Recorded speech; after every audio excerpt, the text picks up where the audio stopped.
Você falou que a renda fixa, as pessoas poderiam ficar tranquilas em aplicar no Tesouro e tudo mais, e apesar da gente ter falado que a gente não vai falar de política aqui, então para quem estiver ouvindo e esperar que a gente fale qualquer coisa de governo, já tira o cavalinho da chuva. A gente vai falar a questão de segurança FGC, tipo o Fundo Garantidor de Crédito. É bom explicar para as pessoas o que é isso, porque às vezes eu comento, gente, tira o dinheiro da poupança, coloca no tesouro que seja.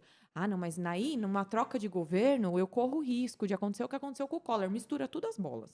Então, mas o que aconteceu com o Collor, tanto faz se você está no investimento protegido pelo FGC ou não, porque o Collor pegou todo o Pegou investimento, tudo. inclusive investimentos são protegidos pelo FGC. Bom, o FGC é um fundo criado pelos bancos, tá certo? Para que, em caso de insolvência de algum banco, o investidor pequeno, não o que tem um puta monte de dinheiro, esse cara não está coberto pelo FGC, porque essa cobertura vai só até 250 mil por CPF por emissor. Então, vamos lá. Eu tenho 250 mil no banco X. Na verdade, eu comprei um CDB, né? Que tipo assim, o banco emite uma dívida, eu compro essa dívida, eu dou meu dinheiro para ele me pagar um juro em cima disso, certo? E ele ganha uns juros em cima disso, que é o Aí o spread. que ele faz com o dinheiro é tentar ganhar mais do que ele paga Sim. para mim, certo? E Aham. geralmente ele consegue. Tanto é que os bancos sempre ganham muito dinheiro aqui no Brasil. Mas a gente teve, ao longo da história, um monte de banco que quebrou, né? E quando o banco quebra, significa que ele não tem dinheiro para pagar a tua dívida. Se você é um pequeno investidor, isso é uma sacanagem, né? Então, o FGC cobre até o limite de 250 mil por CPF.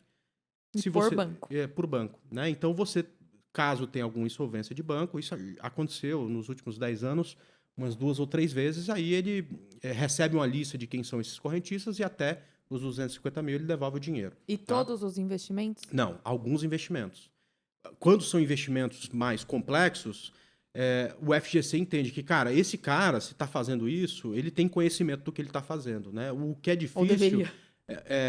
ou deveria, né? Porra, se ele está comprando uma debenture de uma empresa complicada, ele tem que entender que a chance de ter. Por isso que ele está ganhando muito mais do que naquele investimento Exato. O tradicional. risco é Porque o proporcional ao risco é lucro. maior, então ele sabe o que ele está fazendo, né? Então ele não tem essa proteção. Mas, por exemplo, no CDB você tem essa proteção, em outros investimentos. No Tesouro Direto, você não tem o FGC te garantindo. Mas, cara, o dia que o governo brasileiro der calote no coitado do investidor pessoa física que bota lá 5 mil, 10 mil, acabou o Brasil, entendeu? Então, a chance de você ter Mas um. isso já aconteceu. Não, nunca Modo aconteceu. de dizer. Todo Aqui no mundo tem Brasil, medo não. por exemplo, o O- Collor congelou tudo. Não, mas aí não tem nada a ver com. É isso que eu quero que você O fale. Collor congelou tudo, menos o mercado de ações, né? Sim. Então, tanto faz. Não quebrou banco nenhum por conta do Collor ter congelado tudo. O seu dinheiro que você não podia tirar, mas não podia tirar do CDB, não podia tirar da poupança. Não sei se na época já tinha Foi um tido. caso à parte, né? Sim, sim, sim. E é uma coisa que seria muito difícil acontecer hoje em dia. É isso que eu queria que você concluísse. Se tem o perigo hoje do governo falar assim, não, tudo que está no Tesouro Nacional, como é um fundo público, vamos botar entre aspas um fundo público, congela aí que eu vou usar. Não tem como isso acontecer. Quer dizer, Não, como acontecer até tem, mas sim. isso é muito improvável, né? Uhum. Algum tipo de risco, assim, não existe nenhum investimento livre de risco. Ah, o imóvel, não existe. Você pode comprar um imóvel por 1 milhão, a prefeitura vai lá, te desapropria e te paga 500 mil daqui a 20 anos, entendeu? É bem Então, isso. não existe investimento que não tenha risco, né? A poupança, mesma coisa. Se o banco quebrar, se tiver mais do que o limite do FGC, você perde o dinheiro. Então, mas é o banco grande. Ok, então é mais difícil dele quebrar, mas não é Uhum. impossível, né? Eu Ah, não no acho que isso vá colchão. A acontecer. inflação tá matando com o seu dinheiro, né? Então, Deixar no colchão é pior. é pior. Você pode, a sua casa, sei lá, alguém pode entrar e roubar o teu dinheiro. Então, não Sim. existe investimento livre de risco. O que é certo é que quanto maior o risco, melhor tem que ser a rentabilidade daquele investimento. Isso, com Uhum. certeza. Então, uma rentabilidade menor você tem na renda fixa, né? Uma possibilidade de rentabilidade menor. E aí, dentro do Tesouro Direto, você tem títulos do Tesouro Direto que são mais seguros e títulos que têm uma volatilidade naquele valor até o vencimento. Se você espera até o vencimento, ok, você vai receber o prometido, mas naquele processo, até chegar à data do vencimento, você pode ganhar muito mais do que você imaginava ou perder parte do teu capital se tiver alguma condição adversa. Entendeu? Por exemplo, você tem no Tesouro Direto investimento que é o Tesouro Selic. Você ganha a variação da Selic, que é a nossa taxa de juros. Então, não tem erro. Você colocou lá 100, daqui a um mês você vai ter 100 mais a variação da taxa Selic. Que Ok. aumentou muito nesses anos, hein? Sim. Saiu de 2 e pouco para 13 É. e pouco, e a gente não sabe se vai parar aí ou não, tomara que pare. Mas veja bem, esse é um título extremamente seguro. Então, para reserva de emergência, para um dinheiro que você não sabe quando você vai precisar, pode ser que seja daqui a 15 dias ou daqui a 3 meses. Porra, esse é um excelente investimento. Para dinheiro mais arriscado, você tem um prazo maior, porra, eu estou me programando para comprar o meu apartamento daqui a 5 anos. Então, você pode, por exemplo, comprar um título pré-fixado, garantindo a rentabilidade, por exemplo, que tem agora de 16% ao ano, para daqui a 5 anos. Só que, se a gente tiver um aumento de inflação, um aumento de taxa de juros, e você precisar sacar esse dinheiro antes, você pode ter, não só perder essa rentabilidade, como colocar 100 e tirar 90, entendeu? Que foi o que aconteceu ano passado. Em compensação, se, por exemplo, a inflação cair, a taxa de juros cair, pode ser que aquela rentabilidade esperada em 5 anos venha em 2, né? Então, aí você tem mais risco, né? Então, E você está falando uma coisa muito importante, ou seja, quando você tiver dinheiro investido em fundo ou numa ação que caiu, não é a hora de tirar, não é? assim, A não ser que a projeção seja. exato. Mas é difícil, assim, o erro tá por exemplo, você não entender que de alguns investimentos precisa de um prazo de maturação para que ele se transforme num bom investimento. Uhum. O que depende de mais paciência é o mercado de ações. E depende também de muita diversificação. Por quê? Porque quando você investe numa ação, aquela empresa pode deixar de existir depois de um tempo, né? Então, eu tenho lá 100, eu coloquei 10 nessa empresa. Pode ser que esses 10 suma. Mas o que é muito legal no mercado de ações é que você pega a história das empresas que continuaram no mercado por vários e vários anos, e aí você comprou ela por 10, agora ela vale 100. Ou seja, ela vale 10 vezes mais e aqueles 10 que você colocou se transformou em 100. Então, quando você tem uma carteira diversificada e você não tem aquele apego ao tempo, a ficar olhando cotação todo dia, você deixa o dono da empresa, que é um cara que, por exemplo, conhece aquele setor, trabalhar com aquela empresa por vários e vários anos e transformar aquele investimento de 10 em 100. Mesmo que no meio do caminho, uma ou outra valia 10 e agora não vale mais nada, né? Não, Então e você outra, tem e é uma o simetria momento.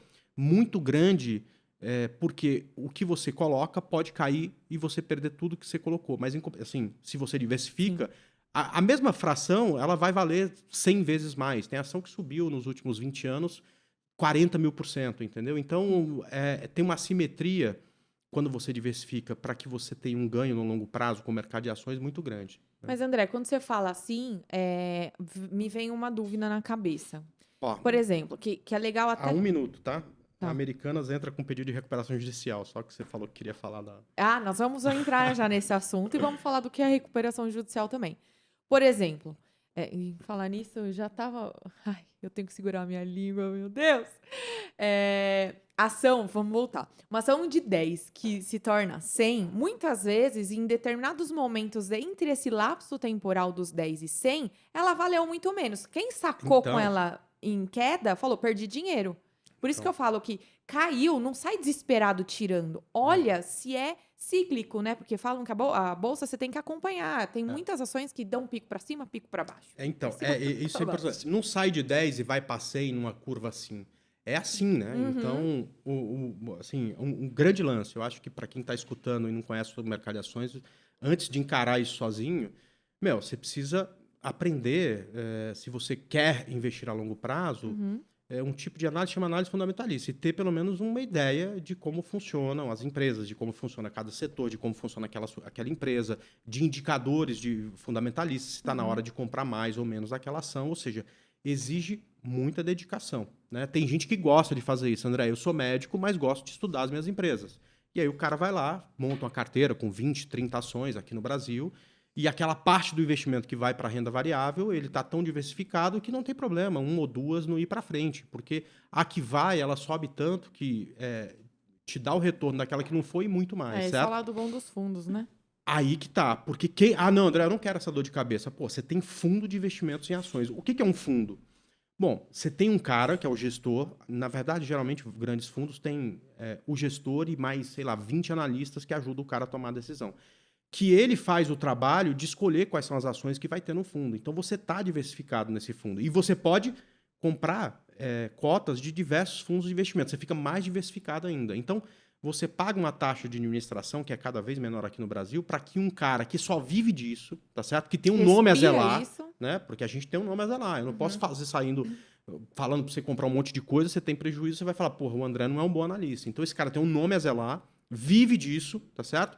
E vai receber uma parte do que você aportou lá para cuidar do teu dinheiro. Então, para quem não quer perder tempo tendo que estudar e tal, você contrata um gestor através de um fundo de investimento. Foi até aí que a XP se popularizou também, porque ela foi quem desburocratizou essa coisa de você ter um gestor e alguém que cuide dos investimentos para você, né? Na verdade, a grande sacada aí foi o seguinte: num banco qualquer, não precisa a gente nomear, mas num banco X, tá certo? Você chegava lá, você tinha o CDB do banco X, você tinha o fundo do banco X, você tinha a poupança do banco X, tudo do banco X, né?